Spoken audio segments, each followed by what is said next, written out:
नमस्कार दोस्तों, आपका एक बार फिर स्वागत है हमारे इस डरावने चैनल पर, जहां आपको सुनने को मिलती हैं रहस्य, डर और अंधेरे से भरी खौफनाक कहानियां। आज की कहानी कोई बनाई हुई कहानी नहीं, बल्कि एक ऐसी घटना है जिसने एक इंसान की पूरी जिंदगी बदल दी। इस कहानी में जो कुछ हुआ उसे सुनकर शायद आप भी रात में अकेले सफर करने से पहले 2 बार सोचेंगे। तो चलिए बिना समय गवाए शुरू करते हैं आज की ये डरावनी दास्तान। मेरा नाम विक्रम है और मैं पेशे से ट्रक ड्राइवर हूँ। मैं उत्तर प्रदेश के एक छोटे से इलाके में रहता हूँ और पिछले कई सालों से लंबी दूरी तक ट्रक चलाने का काम करता हूँ। हाईवे की सुनसान रातें, जंगलों के रास्ते और बारिश में फिसलती सड़कें, ये सब मेरी जिंदगी का हिस्सा बन चुके थे। मैंने ना जाने कितनी रातें अकेले ट्रक चलाते हुए गुजारी थीं, इसलिए मुझे कभी अंधेरे से डर नहीं लगा। लेकिन करीब 1 साल पहले जो मेरे साथ हुआ, उसने मेरी सोच ही बदल दी। उस रात के बाद से आज तक मैं किसी भी सुनसान रास्ते पर अकेले जाने से डरता हूँ। कई बार तो रात में अचानक नींद खुल जाती है और मुझे वही आवाजें फिर से सुनाई देने लगती हैं। उस समय बरसात का मौसम चल रहा था। लगातार कई दिनों से बारिश हो रही थी। उस दिन मुझे शहर से सीमा वाले इलाके तक सामान पहुंचाना था। मेरे साथ ट्रक में मेरा हेल्पर सोहन भी था। वो उम्र में छोटा था और इस लाइन में नया नया आया था। पूरे रास्ते वो मुझसे तरह तरह के सवाल पूछता जा रहा था और मैं हंसते हुए जवाब दे रहा था। शुरुआत में सफर बिल्कुल सामान्य था। हल्की बारिश हो रही थी और सड़क लगभग खाली थी। ट्रक के अंदर पुराने गाने बज रहे थे और हम आराम से आगे बढ़ रहे थे। लेकिन जैसे जैसे शाम होने लगी, मौसम अचानक बदलने लगा। आसमान में काले बादल छा गए और हवा में अजीब सी ठंडक फैल गई। सड़क के दोनों तरफ घने पेड़ दिखाई देने लगे और धीरे धीरे आसपास की सारी आबादी गायब हो गई। सोहन ने खिड़की से बाहर झांकते हुए धीमी आवाज में कहा, भैया, पता नहीं क्यों लेकिन ये रास्ता ठीक नहीं लग रहा। मैंने मुस्कुराकर कहा, डर मत, मैं इस तरह के रास्तों पर सैकड़ों बार जा चुका हूं। लेकिन सच कहूं, उस समय मेरे अंदर भी हल्की बेचैनी शुरू हो चुकी थी। तभी अचानक बारिश बहुत तेज हो गई। वाइपर तेजी से चल रहे थे, लेकिन फिर भी सामने ठीक से दिखाई नहीं दे रहा था। मैंने ट्रक की स्पीड कम कर दी। कुछ किलोमीटर आगे बढ़ने के बाद हमें सड़क किनारे एक टूटा हुआ बोर्ड दिखाई दिया। उस पर आधा मिटा हुआ नाम लिखा था, पुराना वन मार्ग। मुझे याद नहीं था कि यहाँ कोई दूसरा रास्ता भी है। उसी समय सामने से एक बड़ा ट्रक आया और उसने हमें रुकने का इशारा किया। मैंने शीशा नीचे किया तो अंदर बैठा ड्राइवर बोला, आगे वाली सड़क पर पानी भर गया है, कई गाड़ियां फंसी हुई हैं। अगर जल्दी निकलना है तो जंगल वाली पुरानी रास्ते से निकल जाओ। मैंने तुरंत मना करने का सोचा, लेकिन सोहन बोल पड़ा, भैया वही रास्ता ले लेते हैं, नहीं तो बहुत देर हो जाएगी। मेरा मन बिल्कुल तैयार नहीं था। पुराने रास्ते वैसे भी खतरनाक होते हैं और ऊपर से इतनी बारिश। लेकिन समय कम था। आखिर मजबूरी में मैंने ट्रक उसी रास्ते की तरफ मोड़ दिया। जैसे ही हम उस सड़क पर पहुंचे, माहौल पूरी तरह बदल गया। सड़क बहुत संकरी थी। दोनों तरफ घने पेड़ थे जिनकी शाखाएं हवा में डरावनी आवाज कर रही थीं। मोबाइल का नेटवर्क पूरी तरह गायब हो चुका था। चारों तरफ सिर्फ अंधेरा, बारिश और सन्नाटा था। अब ट्रक की हेडलाइट्स के अलावा कुछ भी दिखाई नहीं दे रहा था। सोहन भी अब चुप हो गया था। वो बार बार शीशे से बाहर देख रहा था, जैसे उसे किसी चीज का डर हो। करीब आधे घंटे तक हम उसी रास्ते पर चलते रहे। तभी अचानक ट्रक ने जोर का झटका लिया और इंजन बंद हो गया। मैंने कई बार स्टार्ट करने की कोशिश की, लेकिन इंजन चालू नहीं हुआ। बारिश लगातार तेज होती जा रही थी। सोहन घबराकर बोला, अब क्या करेंगे भैया, यहां तो दूर दूर तक कोई नहीं है। मैं टॉर्च लेकर नीचे उतरा और इंजन देखने लगा, लेकिन अंधेरा इतना था कि कुछ समझ ही नहीं आ रहा था। तभी मेरी नजर दूर पेड़ों के बीच चमकती एक हल्की पीली रोशनी पर पड़ी। मैंने सोहन से कहा, शायद वहां कोई पुराना ढाबा या घर होगा, चलकर मदद मांगते हैं। हम दोनों बारिश में भीगते हुए उस रोशनी की तरफ बढ़ने लगे। कुछ मिनट चलने के बाद हम एक पुराने टूटे हुए ढांचे के सामने पहुंचे। वो जगह किसी छोड़ी गई ढाबी जैसी लग रही थी। दीवारों पर काई जमी थी, लकड़ी का दरवाजा आधा टूटा हुआ था और बाहर एक पीला बल्ब लटक रहा था जो बार बार झपक रहा था। उस जगह को देखकर ही दिल घबराने लगा। सोहन ने डरते हुए कहा, भैया मुझे ये जगह बिल्कुल ठीक नहीं लग रही। मैंने हिम्मत करके दरवाजा खटखटाया। कुछ सेकंड बाद दरवाजा धीरे धीरे चरमराता हुआ खुला और सामने एक दुबला पतला बूढ़ा आदमी खड़ा था। उसकी आंखें अजीब तरीके से चमक रही थीं। उसने हमें ऊपर से नीचे तक घूरते हुए पूछा, कौन हो और इस वक्त यहां क्या कर रहे हो? उसकी आवाज सुनकर मेरे शरीर में अजीब सी सिहरन दौड़ गई। उस बूढ़े आदमी की आंखों में कुछ ऐसा था जिसे देखकर मेरा दिल जोर जोर से धड़कने लगा। ऐसा लग रहा था जैसे वो हमें देख नहीं रहा बल्कि परख रहा हो। मैंने खुद को संभालते हुए कहा, हमारा ट्रक रास्ते में खराब हो गया है, बारिश बहुत तेज है, अगर थोड़ी मदद मिल जाए तो बड़ी मेहरबानी होगी। वो कुछ सेकंड तक बिना पलक झपकाए हमें घूरता रहा, फिर धीरे से बोला, अंदर आ जाओ वरना इस मौसम में बाहर ज्यादा देर नहीं टिक पाओगे। उसकी बात सुनकर ना जाने क्यों मेरे शरीर में ठंड सी दौड़ गई, लेकिन हमारे पास दूसरा कोई रास्ता भी नहीं था। हम दोनों अंदर चले गए।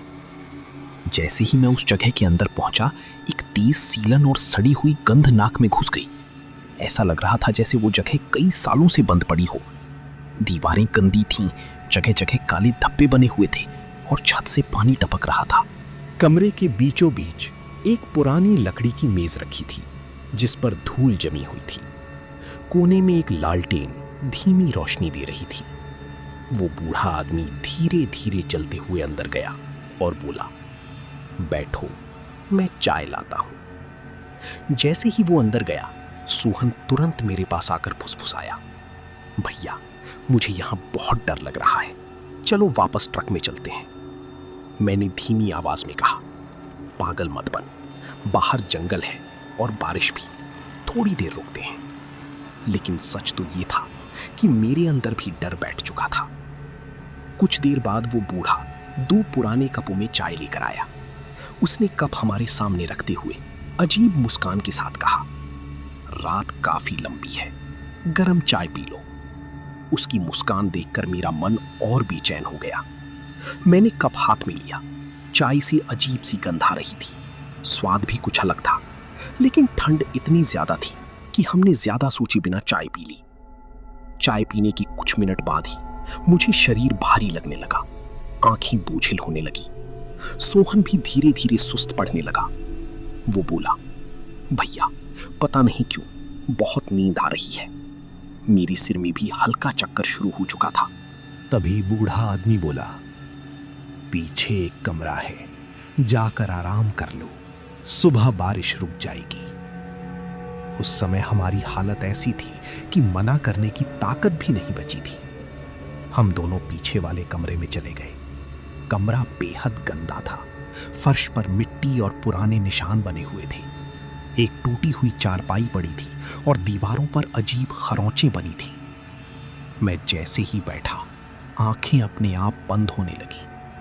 कुछ ही सेकंड में सोहन गहरी नींद में चला गया, लेकिन न जाने क्यों मेरी नींद पूरी तरह नहीं लगी। कुछ देर बाद अचानक घस घस जैसी आवाज सुनाई दी। ऐसा लग रहा था जैसे कोई भारी चीज जमीन पर घसीट रहा हो। मेरी आंखें तुरंत खुल गईं। कमरे में हल्का अंधेरा था और बाहर बारिश की आवाज लगातार आ रही थी। मैंने सोहन को जगाने की कोशिश की, सोहन उठ, लेकिन वो बिल्कुल नहीं हिला। उसकी सांसें चल रही थीं, मगर वो किसी बेहोश इंसान की तरह पड़ा था। तभी बाहर से धीमे कदमों की आवाज आने लगी, टक टक टक। मेरे शरीर में डर की लहर दौड़ गई। मैं धीरे धीरे उठकर दरवाजे के पास गया और हल्का सा दरवाजा खोलकर बाहर झांका। बाहर का हॉल खाली था, लेकिन तभी दीवार पर एक लंबी काली परछाई हिलती हुई दिखाई दी। मेरा गला सूख गया। मैंने तुरंत दरवाजा बंद कर लिया और पीछे हट गया। दिल इतनी तेजी से धड़क रहा था कि उसकी आवाज मुझे खुद सुनाई दे रही थी। कुछ सेकंड बाद दरवाजे की कुंडी धीरे धीरे हिलने लगी। खट खट खट। ऐसा लग रहा था जैसे बाहर कोई दरवाजा खोलने की कोशिश कर रहा हो। मैंने डरते हुए दरवाजे को पकड़ लिया। मेरी सांसें तेज हो चुकी थीं। फिर अचानक सब कुछ शांत हो गया। ना आवाज, ना कदमों की आहट, सिर्फ बारिश। मैंने राहत की सांस ली ही थी कि तभी पीछे से सोहन अचानक उठकर बैठ गया। उसकी आंखें आधी खुली हुई थीं, चेहरा बिल्कुल सफेद पड़ चुका था। वो धीमी आवाज में बोला, मुझे बाहर जाना है। उसकी आवाज बिल्कुल सामान्य नहीं लग रही थी। मैंने उसका हाथ पकड़कर कहा, कहीं नहीं जाएगा तू। लेकिन उसने झटके से अपना हाथ छुड़ा लिया। फिर बिना मेरी तरफ देखे वो धीरे धीरे दरवाजे की तरफ बढ़ने लगा। उसकी चाल किसी नींद में चलने वाले इंसान जैसी थी। मैंने फिर उसे रोकने की कोशिश की, लेकिन इस बार उसने मेरी बात जैसे सुनी ही नहीं। उसने दरवाजा खोला और अंधेरे हॉल में चला गया।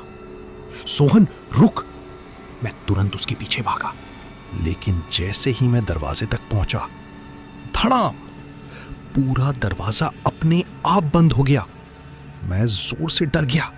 मैंने तुरंत कुंडी खोलने की कोशिश की, लेकिन दरवाजा बाहर से बंद हो चुका था। उसी पल बाहर से किसी की धीमी हंसी सुनाई थी। वही बूढ़ा आदमी। उसकी डरावनी हंसी पूरे कमरे में गूंज रही थी। और उसी समय मुझे एहसास हुआ, हम बहुत बड़ी मुसीबत में फंस चुके थे। उस बूढ़े आदमी की हंसी सुनते ही मेरे पूरे शरीर में डर की एक ठंडी लहर दौड़ गई। मैं पूरी ताकत से दरवाजा पीटने लगा, सोहन, सोहन! लेकिन बाहर से कोई जवाब नहीं आया। सिर्फ बारिश की आवाज और उस बूढ़ी की धीमी हंसी सुनाई दे रही थी। मुझे अब साफ समझ आ चुका था कि कुछ बहुत गलत हो रहा है। मैंने कमरे में इधर उधर नजर दौड़ाई। कोने में एक टूटी हुई लकड़ी पड़ी थी। मैंने तुरंत उसे उठाया और पूरी ताकत से दरवाजे पर मारना शुरू कर दिया। धड़ाम धड़ाम! तीसरी बार जोर लगाने पर कुंडी टूट गई और दरवाजा खुल गया। मैं तेजी से बाहर भागा, लेकिन बाहर का नजारा देखकर मेरे कदम वहीं रुक गए। पूरा हॉल खाली था। न सोहन, न वो बूढ़ा आदमी, सिर्फ लालटेन की टिमटिमाती रोशनी और दीवारों पर हिलती परछाइयां। मेरा दिल इतनी तेजी से धड़क रहा था कि ऐसा लग रहा था अभी बाहर निकल जाएगा। मैंने जोर से आवाज लगाई, सोहन! लेकिन जवाब में सिर्फ हवा की सीटी जैसी आवाज सुनाई दी। तभी मेरी नजर फर्श पर पड़े गीले निशानों पर गई। ऐसा लग रहा था जैसे किसी भारी चीज को घसीटते हुए पीछे की तरफ ले जाया गया हो। मेरे हाथ कांपने लगे। मैंने टॉर्च उठाई और धीरे धीरे उन निशानों का पीछा करने लगा। ढांचे के पीछे एक संकरा रास्ता जंगल की तरफ जा रहा था। बारिश अब थोड़ी कम हो चुकी थी, लेकिन चारों तरफ इतना अंधेरा था कि टॉर्च की रोशनी भी कमजोर लग रही थी। मैं डरते हुए आगे बढ़ने लगा। कुछ दूर जाने के बाद अचानक मुझे कीचड़ में एक चप्पल दिखाई दी। वो सोहन की चप्पल थी। उसे देखते ही मेरी सांस अटक गई। अब मुझे पूरा यकीन हो चुका था कि सोहन किसी बड़ी मुसीबत में है। तभी जंगल के अंदर से किसी जानवर जैसी गुर्राने की आवाज आई। मेरे पैर वहीं जम गए। टॉर्च की रोशनी कांप रही थी क्योंकि मेरे हाथ पूरी तरह कांप रहे थे। मैंने हिम्मत करके आगे रोशनी डाली, लेकिन वहां कुछ नहीं था, सिर्फ हिलते हुए पेड़ और घना अंधेरा। मैं पीछे मुड़कर वापस जाने ही वाला था कि तभी किसी ने अचानक मेरे कंधे पर हाथ रख दिया। मैं डर के मारे जोर से चीख पड़ा और तुरंत पीछे पलटा। मेरे सामने एक बूढ़ी औरत खड़ी थी। उसके सफेद बाल बारिश में भीगे हुए थे और आंखों में अजीब सी चमक थी। मैं डर कर पीछे हट गया। वो धीमी आवाज में बोली, अगर जिंदा रहना है तो यहां से तुरंत भाग जाओ। उसकी आवाज सुनकर मेरे रोंगटे खड़े हो गए। मैंने घबराकर पूछा, सोहन कहाँ है? आपने उसे देखा क्या? वो कुछ सेकंड तक चुप रही, फिर धीमे से बोली, जिसे वो लोग ले जाते हैं वो वापस नहीं आता। मेरे पैरों तले जमीन खिसक गई। मैंने कांपती आवाज में पूछा, कौन लोग? बूढ़ी औरत ने जंगल की तरफ देखा। उसके चेहरे पर डर साफ दिखाई दे रहा था। वो बोली, इस जंगल में इंसान नहीं रहते, यहां भूखे साए रहते हैं और वो बूढ़ा आदमी उनका रखवाला है। मेरी रीढ़ में सेरन दौड़ गई। मुझे अब भी यकीन नहीं हो रहा था कि ये सब सच हो सकता है। मैंने कहा, नहीं, ये सब झूठ है, मेरा दोस्त कहां है, बस ये बताओ। वो अचानक मेरी तरफ झुकी और बोली, अगर उसे बचाना है तो अभी चलो, सुबह होने से पहले। उसकी आंखों में डर भी था और जल्दबाजी भी। मेरे पास सोचने का समय नहीं था। मैंने टॉर्च कसकर पकड़ी और उसके पीछे पीछे चलने लगा। हम दोनों जंगल के अंदर एक बेहद संकरी रास्ते पर बढ़ने लगे। पेड़ों की शाखाएं चेहरे से टकरा रही थी, जमीन पर कीचड़ था और हर तरफ अजीब आवाजें गूंज रही थीं। कभी ऐसा लगता कोई हमारे पीछे चल रहा है, तो कभी लगता पेड़ों के बीच कोई खड़ा हमें देख रहा है। कुछ मिनट बाद बूढ़ी औरत अचानक रुक गई। उसने मुझे नीचे झुकने का इशारा किया। मैं तुरंत झाड़ियों के पीछे छिप गया। तभी दूर अंधेरे में 3 परछाइयां दिखाई दी। उनमें से एक वही बूढ़ा आदमी था, लेकिन इस बार वो अकेला नहीं था। उसके साथ 2 लंबे काले साई जैसे लोग चल रहे थे। उनकी चाल इंसानों जैसी नहीं थी और सबसे डरावनी बात, उनके हाथों में कोई भारी चीज लटक रही थी। जब टॉर्च की हल्की रोशनी उस पर पड़ी तो मेरा दिल बैठ गया। वो सोहन था। उसका शरीर बिल्कुल ढीला पड़ा हुआ था। मेरी आंखों में आंसू आ गए। मैं तुरंत बाहर निकलने वाला था कि बूढ़ी औरत ने मेरा हाथ कसकर पकड़ लिया। वो फुसफुसाई, अभी नहीं, वरना तुम भी मारे जाओगे। मेरी सांसें तेज हो चुकी थी। मैं बेबस होकर सिर्फ देखता रह गया। वे तीनों जंगल के और अंदर जाते जा रहे थे। तभी बूढ़ी औरत ने मेरे कान में धीमी आवाज में कहा, अगर सच में अपने दोस्त को बचाना चाहते हो तो आज रात तुम्हें मौत के उस अड्डे तक जाना होगा जहां से आज तक कोई जिंदा वापस नहीं आया। उसकी बात सुनकर मेरा खून जम गया और उसी पल जंगल के अंदर से फिर वही डरावनी गुर्राहट गूंज उठी। मैं और वो बूढ़ी औरत चुपचाप उन सायों के पीछे जंगल के अंदर बढ़ने लगे। अब बारिश रुक चुकी थी, लेकिन पेड़ों से टपकता पानी और चारों तरफ फैला अंधेरा माहौल को और डरावना बना रहा था। मेरे दिल की धड़कन लगातार तेज हो रही थी। कुछ दूर चलने के बाद हमें जंगल के बीच एक टूटा हुआ पुराना शेड दिखाई दिया, जिसके अंदर हल्की लाल रोशनी जल रही थी। बूढ़ी औरत ने धीमे से कहा, यही उनका अड्डा है। मैं कांपते हुए उसके पीछे झाड़ियों में छिप गया। अंदर से किसी के मंत्र पढ़ने जैसी आवाजें आ रही थीं। थोड़ी देर बाद मैंने हिम्मत करके अंदर झांका और जो देखा उसे देखकर मेरे पैरों तले जमीन खिसक गई। सोहन जमीन पर बंधा पड़ा था। उसके चारों तरफ अजीब निशान बने हुए थे और वो बूढ़ा आदमी उसके सामने बैठा कुछ बुदबुदा रहा था। उसके दोनों साए जैसे साथी आसपास खड़े गुर्रा रहे थे। तभी बूढ़ी औरत ने मुझे एक जंग लगा चाकू दिया और बोली, अगर देर हुई तो तुम्हारा दोस्त नहीं बचेगा। मैंने डर के बावजूद हिम्मत जुटाई और धीरे धीरे शेड के अंदर घुस गया। मेरा दिल इतनी तेजी से धड़क रहा था कि मुझे लगा आवाज बाहर तक सुनाई दे रही होगी। मैं धीरे से सोहन के पास पहुंचा और उसकी रस्सी काटने लगा। तभी अचानक पीछे से भारी आवाज गूंजी, मैंने कहा था ना, यहां आने वाला वापस नहीं जाता। मैं पलटा तो वो बूढ़ा आदमी मेरे ठीक पीछे खड़ा था। उसकी आंखें लाल हो चुकी थीं और चेहरा पहले से कहीं ज्यादा डरावना लग रहा था। इससे पहले कि मैं कुछ समझ पाता, उसके दोनों साई मेरी तरफ झपट पड़े। मैंने डर की मारी पास पड़ा लकड़ी का डंडा उठाया और पूरी ताकत से एक साई पर वार कर दिया। वो पीछे गिर पड़ा, लेकिन दूसरा मेरी तरफ बढ़ता रहा। उसी समय बूढ़ी औरत अंदर आई और उसने जोर से कुछ मंत्र पढ़ते हुए राख जैसी चीज उन सायों की तरफ फेंकी। अचानक जोर की चीख गूंजी और दोनों साई पीछे हट गए। मैंने मौका देखकर सोहन की रस्सी पूरी काट दी और उसे उठाने लगा। वो आधा बेहोश था, लेकिन जिंदा था। बूढ़ा आदमी गुस्से में चिल्लाया और तेजी से हमारी तरफ बढ़ा। तभी बूढ़ी औरत ने जमीन पर एक गोल घेरा बना दिया, जैसे ही हम उस घेरे के अंदर पहुंचे, वो बूढ़ा आदमी अचानक रुक गया। वो गुस्से में चीख रहा था, लेकिन घेरे के अंदर नहीं आ पा रहा था। बूढ़ी औरत ने कहा, ये घेरा ज्यादा देर नहीं टिकेगा, भागो यहां से। मैं तुरंत सोहन को कंधे पर डालकर भागने लगा।